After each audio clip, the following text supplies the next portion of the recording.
Hey, party people. Feeling like Shawn Mendes right now because I've been gone. Is that what he says? Hey, party people. Hey. That's how I feel. That's literally how I feel. Because if you've been keeping up with the lack of absence, then you would know I've been gone. I haven't posted. And that's okay. You know, everybody has their times. I made the very ambitious and the very bold decision to start a creative endeavor that is having this little podcast show thing at the beginning of my second to last semester. So I applaud myself on my tenacity.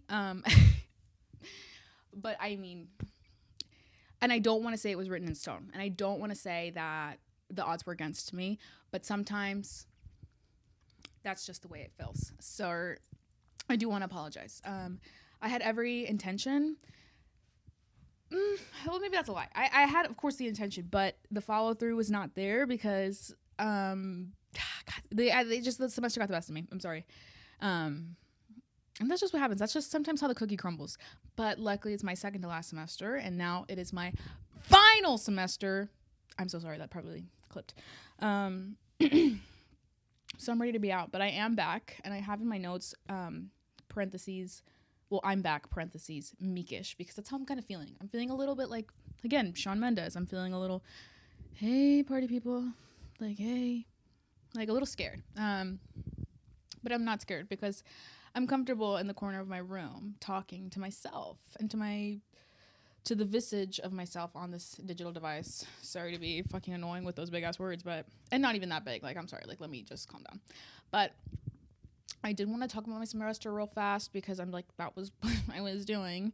So the last month of the semester, which was basically November, whooped my ass. Oh, I feel like that whole semester I was barely keeping things going. And then that last month came, and like, you would have thought like, oh, like, I felt defenseless. I felt like finally, like, it was almost inevitable what happened. Of course, it was completely inevitable. Better planning, better organization, better time management would have completely avoided this. Completely avoided everything. But fortunately, it's just the way things went. I just was not taking care of myself, guys. And rule number 1 of life, take care of yourself. Like, that's important. Like, don't forget that. And I forgot it. But I had to keep going. I was doing things that if my niece or nephew did, I would say, that don't do it. That's so mean to your body. But sometimes, and I'm not somebody who cares about the grind. I'm not somebody who cares about necessarily working to the bone. But sometimes the situation calls for it. And this was one of those situations. I really had to get up in there.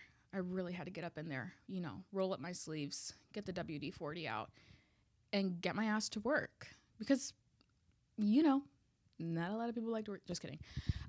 No, but yeah, it was fucking hard, guys. It was fucking hard. And I'm so glad it was over. Literally that last month. I mean, I want to say that I got like a little moment to catch my breath, but actually no, because I was working so much. I had a trip planned to New York that I had to cancel, and that was a hard decision. But sometimes you have to put your mental, write this down, everybody, write this down. Sometimes you have to put your mental health, believe it or not, above all else. And of course, I had already committed to going to this trip. Luckily, things worked out, and it wasn't as much as an inconvenience as you would think it would be to cancel. We were going to stay at a hostel, so it was fine. But it was just really disappointing. I hated to let everybody down. I hated to let down, you know, my bestie down. I hated to let myself down. I was so excited, but I really felt like it was necessary. I just didn't think I could mentally enjoy. I'm sorry, my hair is kind of whatever. I didn't feel like I could fully enjoy the trip without going.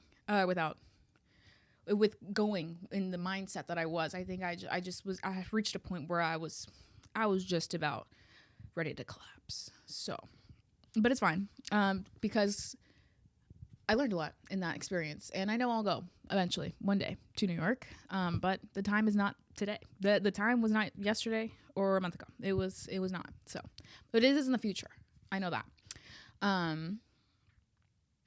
I did get to see Zach Fox for my birthday, which is in November. I'm a Scorpio.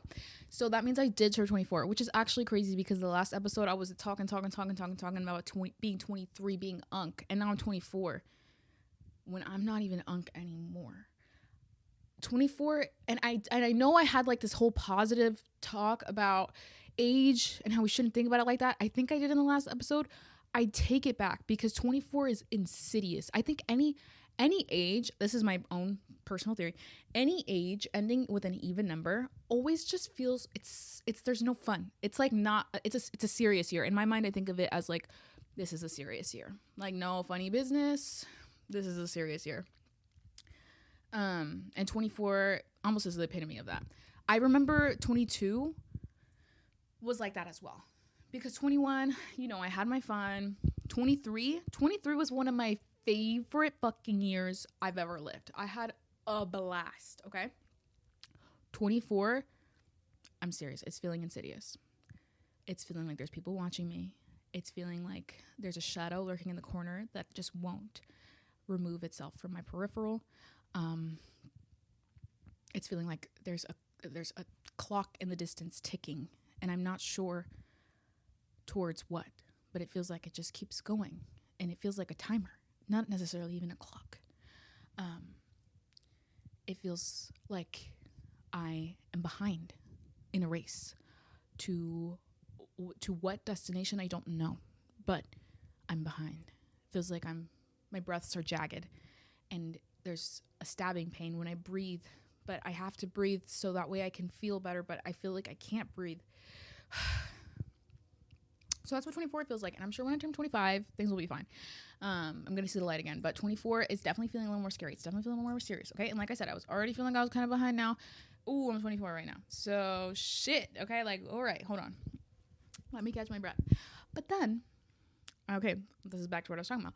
I got to see Zach Fox for my birthday, which was... I want to sing my praises. But guys, like I'm saying, I think this was also another way where I wasn't taking care of myself because I was there, right? But I was almost so vibey and in the moment that I almost have no recollection of it in a very weird way. Now, you might say this has to deal a little bit with, derealization, depersonalization, a little bit of, of that. And maybe, who's to say? But it was a blast. I knew he was having a good time. And I do remember, I wish I had just looked at him more. I feel like my eyes were closed and I was dancing the whole time. I felt like I was just disassociating and I was just vibing. And I was right there up at the front. I was the first row. I saw him. But again, I kept closing my eyes. Damn it. Why was I closing my eyes? I really don't know, guys. But I did see him with my own eyes. And that man is... he's somebody that I really look up to because he's very funny. He's very intelligent. He is very creative. And I love that he pursues different avenues of just artistic expression. Like I love that he does comedy. He does music, he's done like show running in the past. I'm like 90% sure. I just love that he is a very imaginative, a very creative person. So I really do look up to him. He is one of my inspirations, I guess I would say. He's also just so fucking funny. Like I've been following him for the longest time. Before I even knew who he was, really, I followed him on Twitter just because his tweets were so funny. Come to find out, he is such a multifaceted artist and truly a spectacle, truly amazing to bear witness to, especially in person. And on top of that, now I'm going to be classy about this. He's very handsome. He is very handsome. He's very handsome in person. He's very handsome online on my phone. He's very handsome on TV. He's very handsome. So, and I'm going to keep it cute. I'm just going to say that. But it was a good time. So during this time, I've been on winter break. Again, the semester ended. Mashallah, the semester ended because Lord knows I could not bear one more week of that semester. They almost got me, y'all. They almost got me. The killer almost got me. So I did make a pact to myself. Let's take it back to 2025, okay? I did make a pact with myself. Now, let's take it back again to 2024. 2024 was a year that feels targeted. And again, 2023, I mean, 2024, I was 23, okay? Great year for me. But the thing about it, though, was that I was getting viciously annihilated just about every 2 months with some virus, some illness. Oh my God. They kept getting me. The killer got me that year multiple times, kept getting me. I got COVID. I got a bad sinus infection. I got the cold, like a flu twice. I swear 4 times in the year, 4 times in the year. 2 is already enough. Once, in the first half of the year, once in the second half of the year, that already feels like enough. 4 times. I can't tell you how tired I was of being sick. I can't tell you how tired I was of it. So 2025. Okay, sorry. By the way, I did try to wear kind of a fun outfit because I did think to myself, I don't really get to have fun with how I dress with where I live, just because I don't like to. Oh God, it's just a no need. And I know a better person, maybe a more bold person, more confident person, would say there doesn't need to be a need. And I say, yeah, but I'm just no need for me. So I did try to wear a little funky outfit. It doesn't look, it barely looks good when I'm standing up. It looks worse when I'm sitting down. So you actually don't get to see anything cool. Anyways, back to what I was saying. So 2025 rolls around and I create a personal vow to myself and more to the universe in a very direct, very demanding way. I knew what I wanted. And I said, I will not be getting fucking sick this year.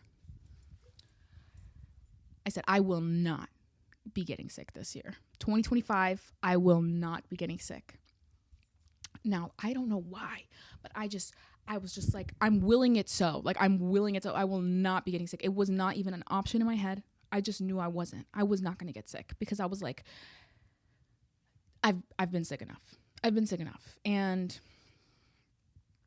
so 2025, I did not get sick once. I already have a pretty weak immune system, guys. So that was pretty amazing.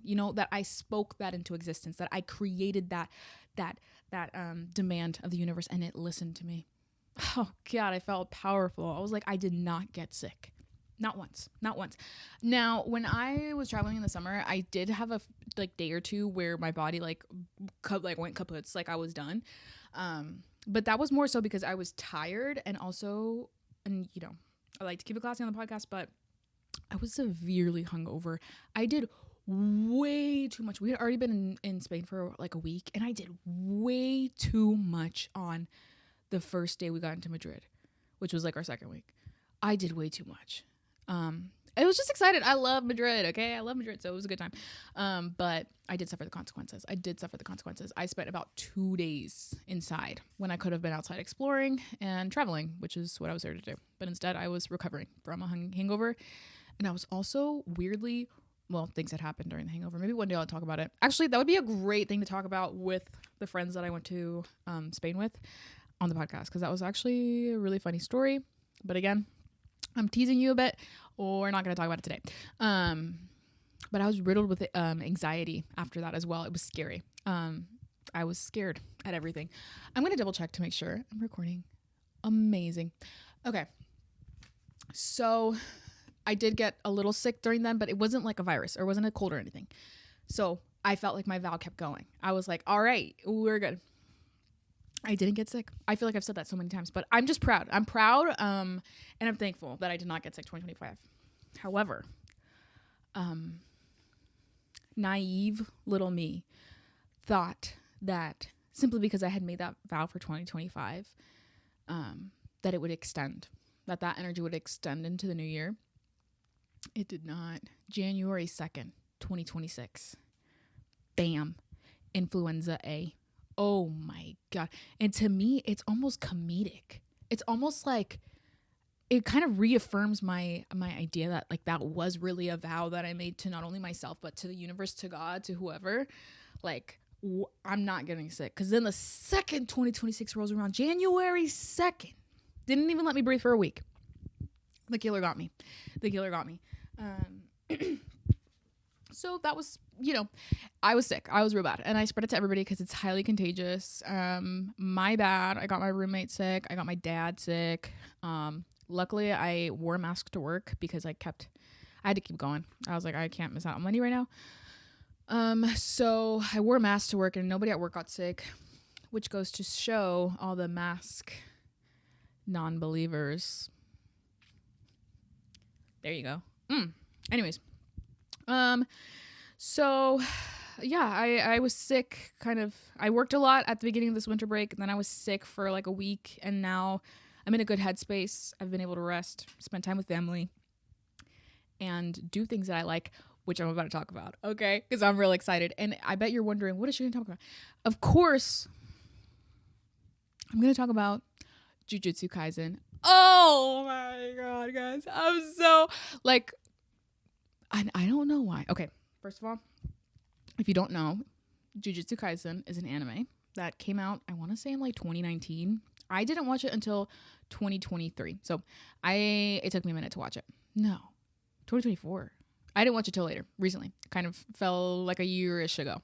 No, like 2 years ago. I don't remember. And I'm not doing the math. But I watched it. For some reason, I've watched so many animes. And this was the one anime because I was planning a trip to Japan. I was going to Japan. And I was like, let me tap back in.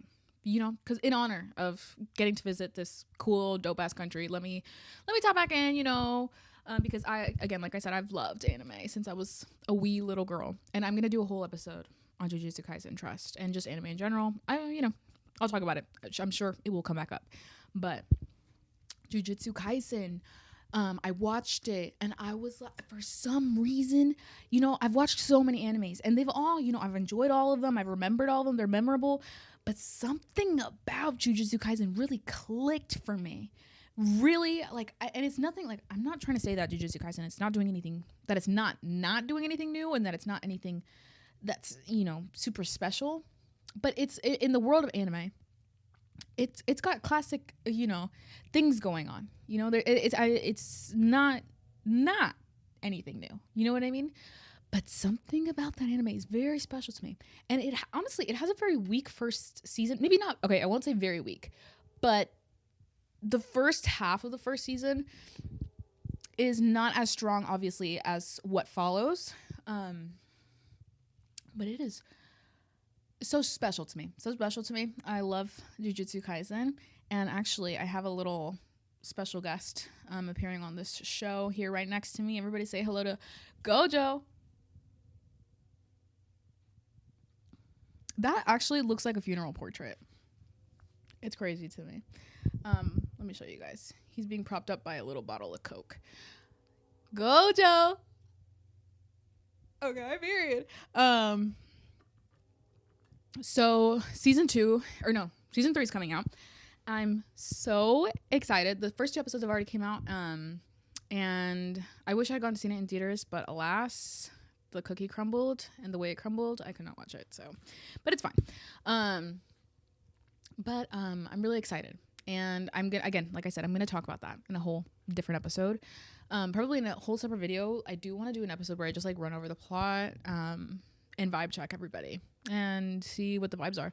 So very excited for Jujutsu Kaisen. I love Satoru Gojo, and again, like I said, he's not anything not new. You know what I mean? But something about him, there's this je ne sais quoi about him that makes me like feel like I'm like, he is special. Like, he very much is special. He's one of a kind. He is, everything that they say him, that they say him to be. Does that make sense? Okay, whatever. So I've been watching Jujutsu Kaisen. The new episodes come out tomorrow. very excited. The animation goes fucking crazy. Ah, God, I feel like when I'm talking about Jujutsu Kaisen, when I'm doing anything with its content, when I'm reading fan fiction, when I'm watching it, when I'm reading tweets about it, when I read the manga, I feel like I'm like, oh God, it feels like a euphoric release, something about it, you know, just shows things like that media that you are just so like something about it just really does it for you.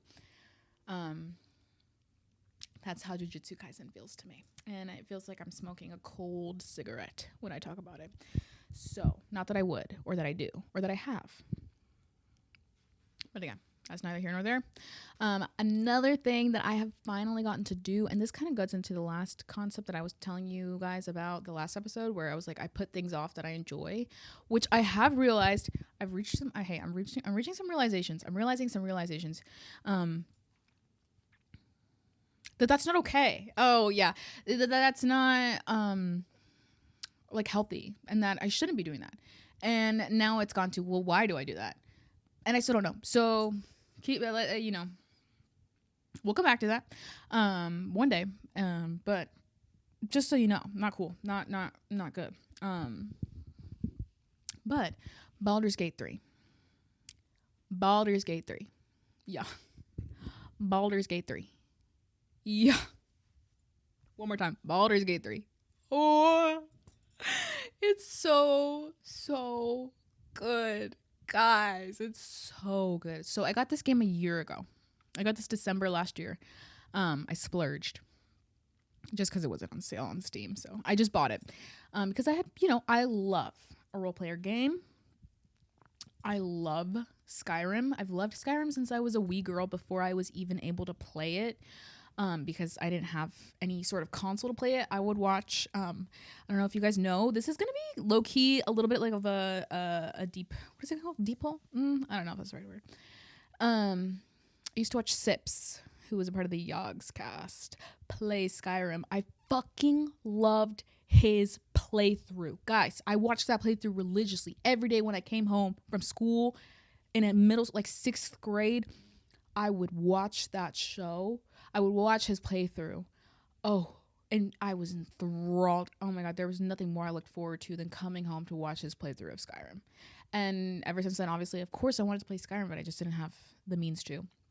So I got a Switch in high school, and I bought Skyrim, and I played Skyrim on the Switch for the first time.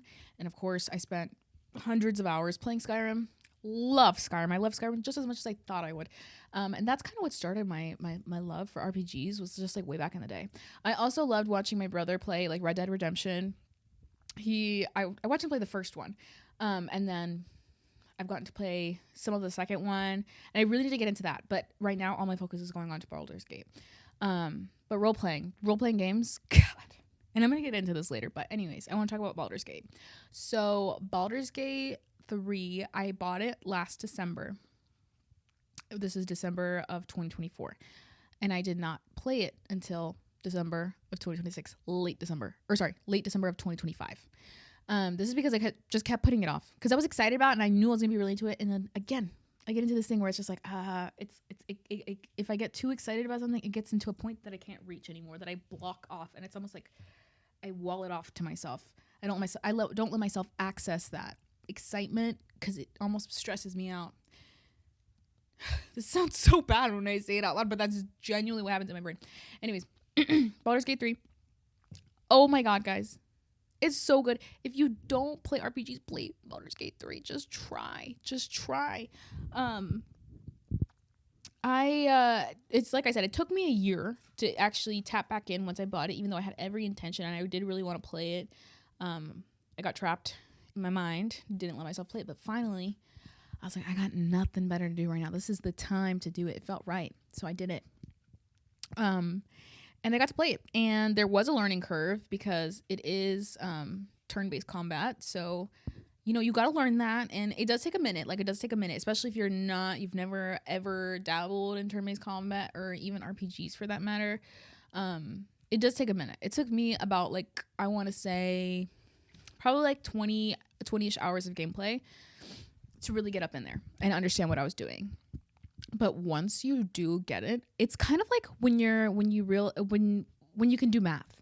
You know, all my life I've sucked at math, but the only time I've understood math, it is really fun. It's very satisfying. And that's how understanding term-based combat was to me. And I don't even think it's that hard. I think it was just hard for me to conceptualize at first and actually, put into practice. But it's really not that hard. It just takes a little bit of learning, and then you get there. And then once you are there, you're like, hell yeah, this is so much fun.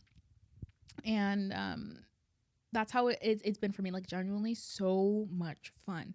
I'm having a blast, and I'm actually tying this back to Skyrim right now. I'm playing my character that I chose for my first playthrough, so it's like special. Because I already know what I want to do for my next playthrough. Like I'm literally I haven't even finished Act 1, and I already know I'm playing again, and I know what I'm doing. But my player I chose for some reason, and I chose her all the way back a year ago, but I just, and I kept playing with her now. But Circe, who is the character that I chose for my first playthrough of Skyrim. And in Skyrim, I kind of had like a little bit of an idea of who she was. I would create, a story for her backstory. I chose the name because I was obsessed with, it was still one of my favorite books, but Circe by Madeline Miller. If you haven't read it, please, I recommend. It is a little bit of a slower book. It doesn't really have a plot necessarily. You just kind of follow her life, but it's a great book. It's a great book. Love it. So I had just kind of read that. And then I was like, let me make my character names. Like, I'm going to name my character Circe. And I had kind of drawn Circe before, the Circe that I had in my mind before this. So then when I created her, it was pretty easy to translate that into the game. But again, I didn't really have a story behind her. I mean, I did. I knew kind of her personality traits, but whatever. But now I've been playing her in Baldur's Gate 3. And oh my God, guys. It is such a beautiful, beautiful experience I'm having creating this story in my head, all in my head, of course, and using the game to kind of express that story. And the only audience is me, like the only person that I'm entertaining with this story, that is listening to the story, that is knowing the story, is me.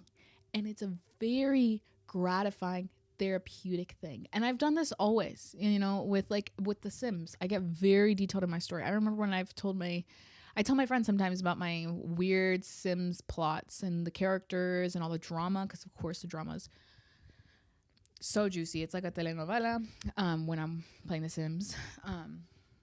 I'm telling them this. And I remember one time my roommate even asked me, she was like, so is that in the game? Or like, how are you doing that story? Because I'm telling her like, oh, well, he was going to go to her house. But then she was like, or he was like, no, like, maybe I shouldn't go because I'm, whatever. I'm telling her about the story. Like it's a real story. And she's like, so is this in the game? Like, how do you make that happen in the game? Like, and I'm like, oh, no, it's all up in here. And something about that is a little scary. It's a little scary that I can tap into that, my mind palace, if you will. But there's, on the same side of the coin, it's also extremely gratifying. So I've been having so much fun exploring my character Circe and creating a story that's just for me, solely for my own entertainment. Oh God, it's amazing. And I do want to talk about Circe. And low-key, maybe I'll just do a separate video because right now the drama, she just had some physical relations with Lae'zel because Lae'zel came onto her and because she's been trying with Shadowheart, but she doesn't know where her and Shadowheart stand. It's definitely giving situationship vibes where, Shadowheart can dip into it when she wants. And of course, Circe is always willing and happy to be there for her. But Circe can't do the same, can't just access, Shadowheart physically, emotionally, whenever she wants, but Shadowheart has that access to her. So I feel like there's a little bit of tension going on. There's a little bit of, I want to say just like being discontent that Circe is feeling. And so when Lae'zel comes up to her and says, let's do this. I really admire you. I really respect you. Of course, Circe is like, okay, I'm down. I want to feel, this sense of, appreciation that I don't receive from the person that I want it from the most. Did they have a good time? Yeah. But again, Circe is not left satisfied. She feels like she's maybe complicated relations in her party. So we'll see where that goes. Of course, I'm really excited. I actually created her parents, Circe's parents, because now she has parents, because I'm letting myself create parents for her. And I just used a hireling, and I just edited the hireling, and then I had to pay to reclass the hireling to a paladin, because I always imagined her mom as being some sort of like very powerful soldier, I guess paladin, and who Circe really looks up to and admires, but she just doesn't have that same physical prowess that her mother does. And I think she's always hated that, because she did enlist to be a soldier, and, you know, maybe the same kind of regimen, program, whatever, school, whatever that her mom did, but she just never did that. She was born with some magical powers, and she's always had a natural inclination towards that, which more reflects her dad, which her dad is an elf, by the way. He's a sun elf, I've decided. I had to do some research. But he's a sun elf, and he is from like a noble family. He is very jovial. He's very boisterous. Not like characteristics that you would normally associate with a sun elf. You would actually probably associate these more with a moon elf. If you know, you know. But he has just like this very charismatic personality about him. And the way that they met, her parents met, is that Circe's mom, who's a human, by the way, but she's a very, you know, physically talented, powerful, strong woman, she was tasked to be the kind of like the bodyguard of his older brother. And so, of course, I'm imagining that story, and I'm like, now I want that story. Like, I want that story, because that sounds so cute. Like this, like, you know, kind of stone, stiff, you know, pragmatic paladin woman, and then this like funny little jovial elf who has a big crush on her, but is also scared of her, but also has a really big crush on her. And then their story, how that plays out. And technically that's not even his bodyguard, you know, he shouldn't be paying any attention to her, but he gets jealous. He wants her. And then he does get her eventually, because of course my Circe has to come into existence somehow. Again, I would love to tell that story, but I've been having so much fun. And I love to write. And I think I talked about it in the last episode. I've been writing my story, which, God, takes a lot of mental effort. And I feel like I've been getting better because I've been reading a lot. And I try and do here and there, but it is a very daunting task to do and give to yourself. But it's so gratifying. But when I'm talking about role-playing games, and what I've been thinking about lately is, I'm like, these games are only as gratifying and as fun to me because I feel like I have a big imagination. I feel like I am a very imaginative person, and I feel like that's why I enjoy these games, and I feel like that's why some people don't necessarily have fun with games in this way that I do. I think in order to enjoy The Sims, I feel like you have to be a very, very imaginative person, because there's not a whole lot you're given. You know, you have to make what's in it in here, if that makes sense. And that, honestly, to a lot of people doesn't sound fun, because it's like, why do I want to do all the work? But to some people, I'm like, that is fun because I get to do all the work. You know, I get to tell the story. I get to choose what story is being told here.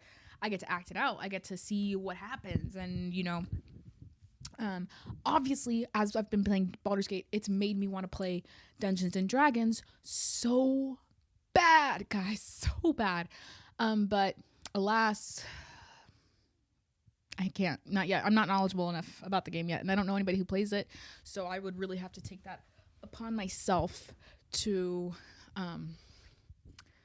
do that, and do that with my friends. I have friends that are willing to play. Thank God, love those girls, but I got to do my research. I got to get really up in there, which I already am, because I'm trying to tell this story in my head for the game that I'm playing. So eventually we'll get there. And that's honestly my dream, is to have played like Dungeons and Dragons with my friends, because I know it would be such a good time. I know I just genuinely, like, I know how fucking funny that shit would get. And also my friends have a kind of inclination towards theatrics. So there would be, I mean, it would be very fun. It would be very fun. And I can't wait for the day that arises. But as I was saying, it's gotten me thinking kind of about just like the philosophy of imagination and creativity.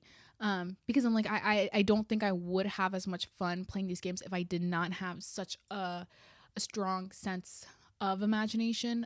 That's a lot of the times the way that I have the most fun with anything in life is through a very imaginative lens, if that makes sense. And with the video games that I like to play, it's great. It's great. Like, I love RPGs. Love Red Dead. And there is a little bit of the difference, though, because it's more that story that's being told that I like.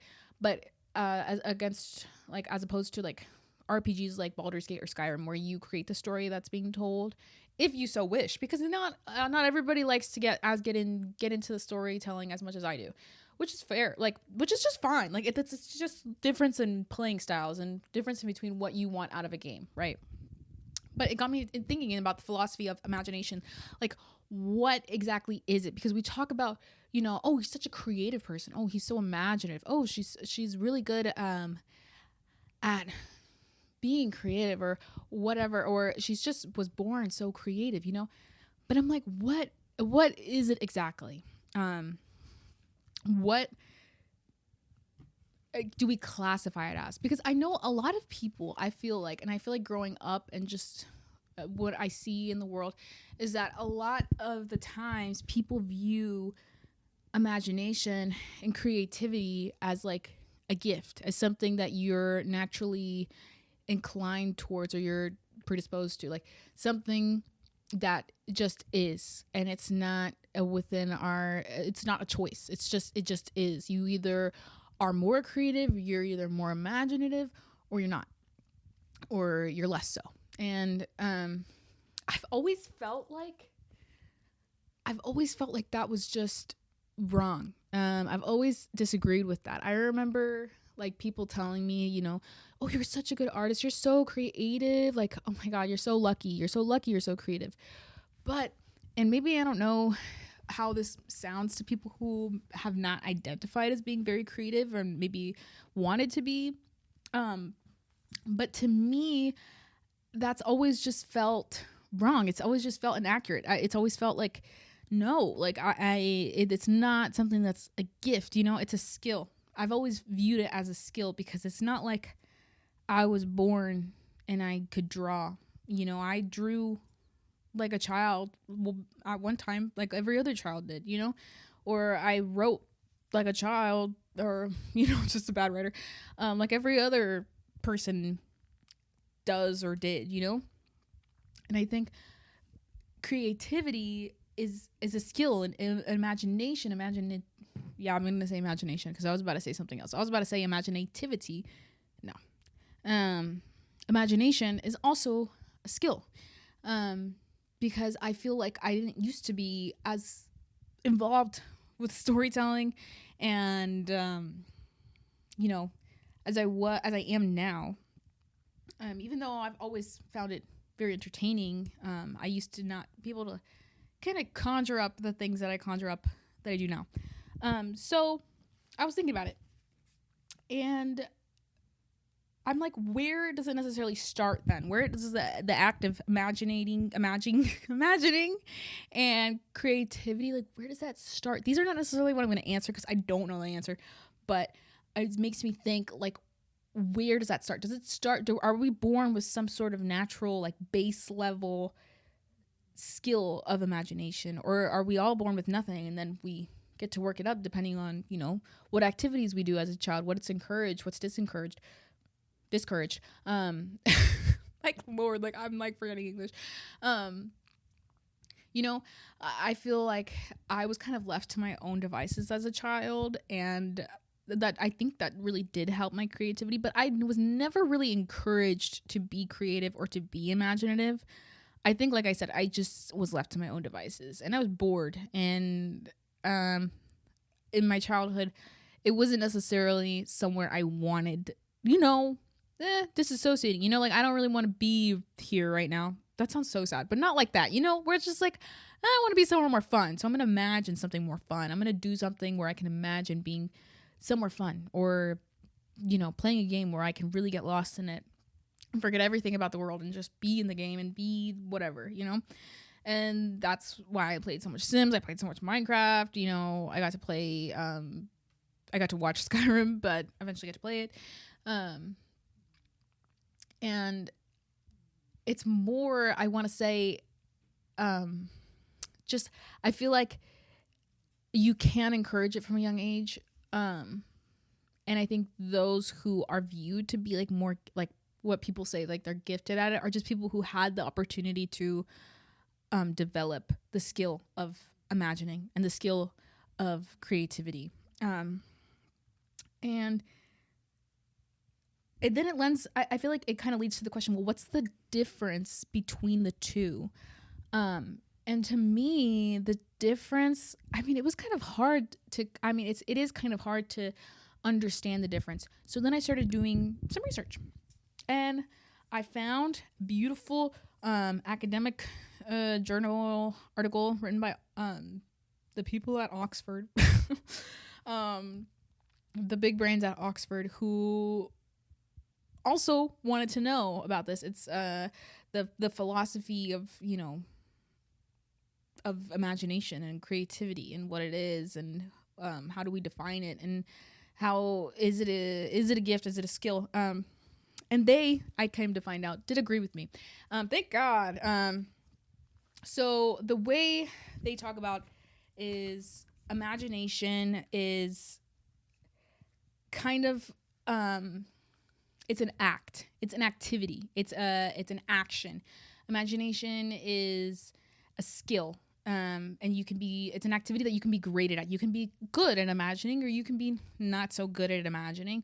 And the way that they view it is that they have different, you know, there's different aims to imagining. So what you want out of imagining. So there's instructive aims at imagining, which is kind of just like gathering info or understanding better, understanding more, I guess, about the world, what's already existing, and creating new avenues to get to that, if that makes sense. And then there is a non-instructive, which is kind of basically the opposite. It's not necessarily in the pursuit of gathering more information, and more just like is for the sake of it, you know? So there's instructive, there's a goal of being of an instructive imagination, and then there's the goal of a non-instructive. So there's those two, and then there's an approach, kind of like a varying degree of how you get there and what exactly you do to get there, that they label it as transcendence. And transcendence is basically just like how close to reality you stick, how much you view reality as a constraint. So if you have low transcendence, you're going to stick pretty close to reality. If you have high transcendence, you're going to just be like, this is the world I'm creating, regardless of what reality, or regardless of accuracy, or how if it can be real or not.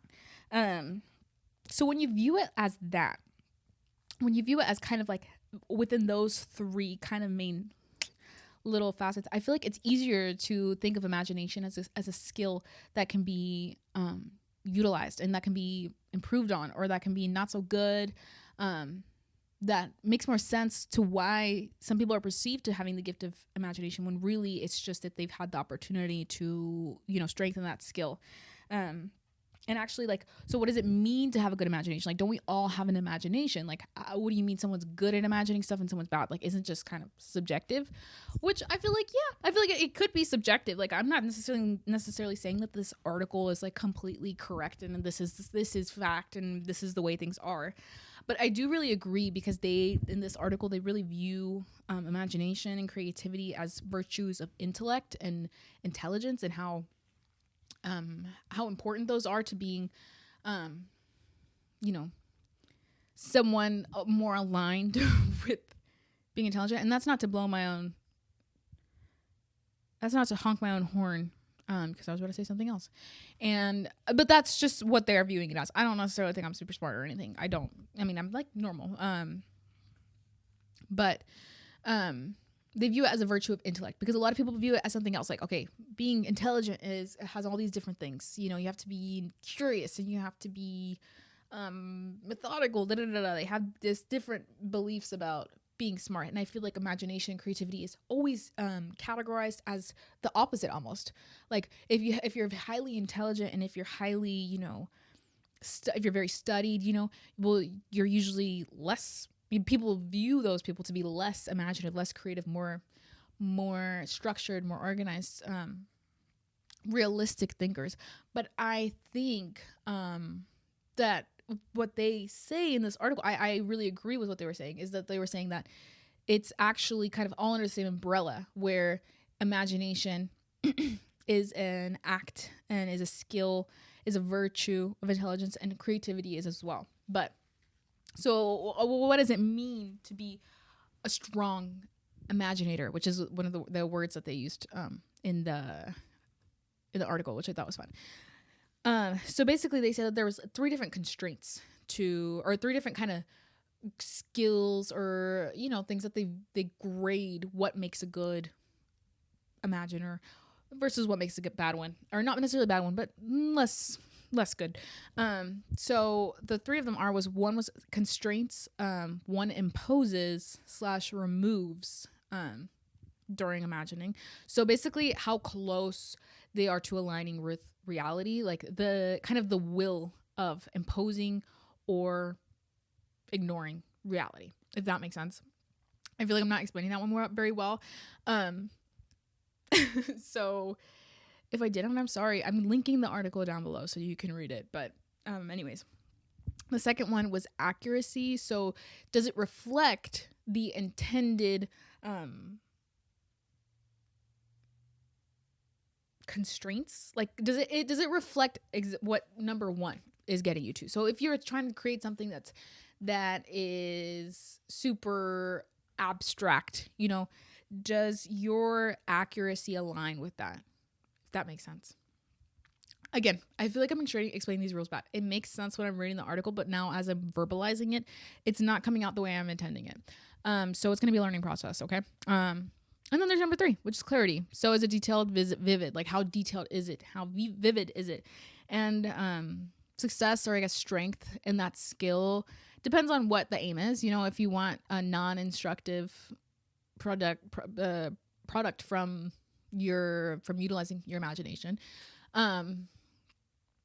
you might need different levels of that, and you might need to equip some of those and not equip some of those. So it really just depends on what it is. So they're just saying how seamlessly, how easily are you able to, you know, use and tap into these different little facets of imagination. And if you're, you know, more seamlessly able to access those and have control and will and power over those, then that means you are a stronger imaginer. And then so then what is creativity exactly? And creativity, and I've always thought about this too, I've always viewed creativity as a skill too, because I feel like it's not something like a gift people say that it is. I feel like that kind of almost mythologizes it and makes it seem like unapproachable. Like, I've always hated when people say that they don't like making art because, well, they're not creative, or their imagination doesn't do it. Because I'm like, it's really not about that though. And it's never really been about that. I only ever started like drawing because I was writing and I wanted to see what my characters look like. I want to create visuals for my characters, so that's why I started drawing. And it's just so sad because I feel like creating art is something that's so good for you, and something that makes you feel gratified. I feel like it's such a human thing to do. It's something that almost is unique to humans, creating art, and something that's very special to us. I feel like if anything is a gift, it's the ability to create art. And I feel sad because I feel like a lot of people don't view it as that. Some people just view it as something that you're good at and something that you're not. And I feel like that stops them from being able to access this part of themselves that I feel like is only ever really accessed through art and creating art in whatever medium it may be, you know, singing, writing, dancing, drawing, so many different ways to express yourself through art. God, I sound like a hippie or something. I don't know. So creativity, they kind of define is kind of, they say it definitely goes hand in hand with imagination. And they even quoted some people who said that if you don't have a good imagination, you're likely to have a very bad you're likely to be not being good. No, hold on. You're likely to be not creative. Like, Lord. Anyways, which I feel like is so, I don't know. There's parts of me that does want to say that that's true, but then there's another part of me that's like, actually, yeah, that is probably pretty true. I mean, I'll get into that, but what they say creativity is that it aims at the production of new or unexpected insights and processes. So creativity uses imagination, and it's kind of just like it's like imagination, but like honing it in. It's a different skill because it's like kind of, if imagination is like this thing, creativity is like being able to use imagination to create something new, create a product with it. So that's why you hear people when they say like, oh, this interior designer, she has such a creative use of space, you know? But you wouldn't necessarily say, oh, she has such an imaginative view or imaginative use of space. They're two different things, and they're not really interchangeable, which I feel like a lot of people think that they are, which is fine. I feel like imagination, creativity is not that important to a lot of people as much as it is to me, I guess. But they are not interchangeable. And I would say, reading this article made me realize, actually, I feel like a lot of people I feel like someone can be highly imaginative. Somebody can be extremely good at conjuring up detailed, vivid imagery in their head or situations or scenarios in their head. But that doesn't necessarily mean that they're a very creative person, or that necessarily even mean that they're good at it or that they're able to do it. Because I'm thinking about very intelligent people. I think intelligent people, like, you know, scientists or whatever, they have to be very imaginative because, you know, they're in the pursuit of an instructive imagination. They're in pursuit of gathering more information. They have to have these powerful imagination, they have to have this powerful imagination in order to gather the information that they're looking for, that they're seeking. Like Einstein, dude was very imaginative because you don't get to where he gets without having a mind that is able to conjure up these, you know, theories and these concepts without having a very, very, very great grasp. My roommate just got out of it. Okay, I low-key got lost in the sauce, and by the sauce, I mean the nerves. Because my roommate had gotten home. Rookie mistake, guys. I'm learning, okay? I feel like I didn't end off what I was wanting to say. So basically, I think viewing creativity as a skill rather than a gift. And I think I never understood why when people told me, like, oh, you're so lucky you were like born creative, or you're so lucky you're, you know, it felt, I never understood why it bothered me when they told me that. It always like bothered me, but I wasn't very sure why. I mean, I don't know. But I think now I've realized it bothered me because I've always felt in my being that imagination is a skill, and that my creativity was a skill that I had worked on. And for someone to tell me that I was lucky and that, you know, it was just gifted to me, that I didn't have any agency over it, that I didn't have any control over it, felt belittling. It felt like I was not, you know, not being necessarily, like, I don't want to say appreciated, but, you know, it just felt like it just felt like it was being, you know, not rewarded to me. And who doesn't want to be rewarded for something that they put a lot of work into, and something that they hone in on?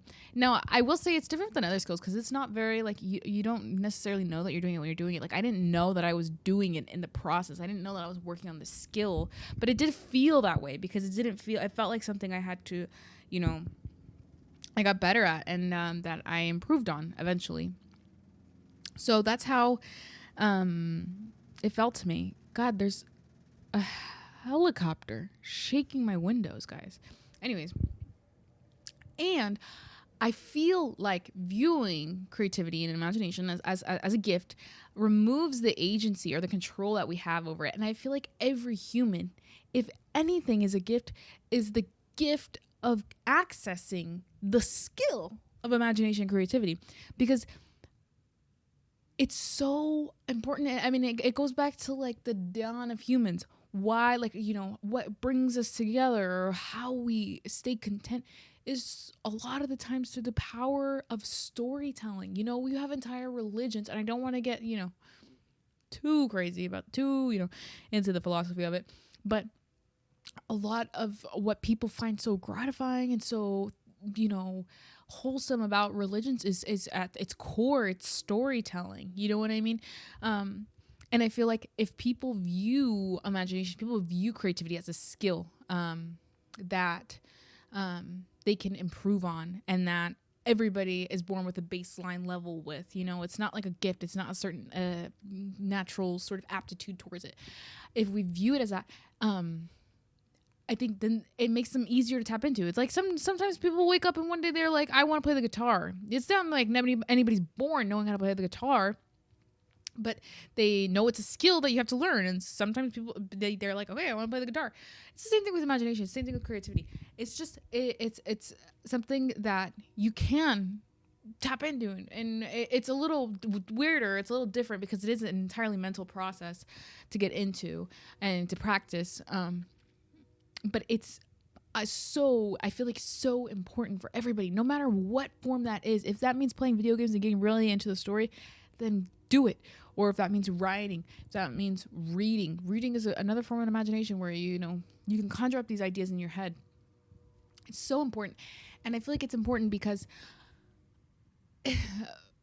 imagination and creativity and storytelling and all throughout history and just, in its essence, feels like, to me, a form or a practice almost of rebellion, of, things that I feel like bog humans down, or bog societies down, that kind of mess with our psyche. Things like, I don't want to sound too crazy here, capitalism, consumerism, because I feel like at its core, imagination and creativity and storytelling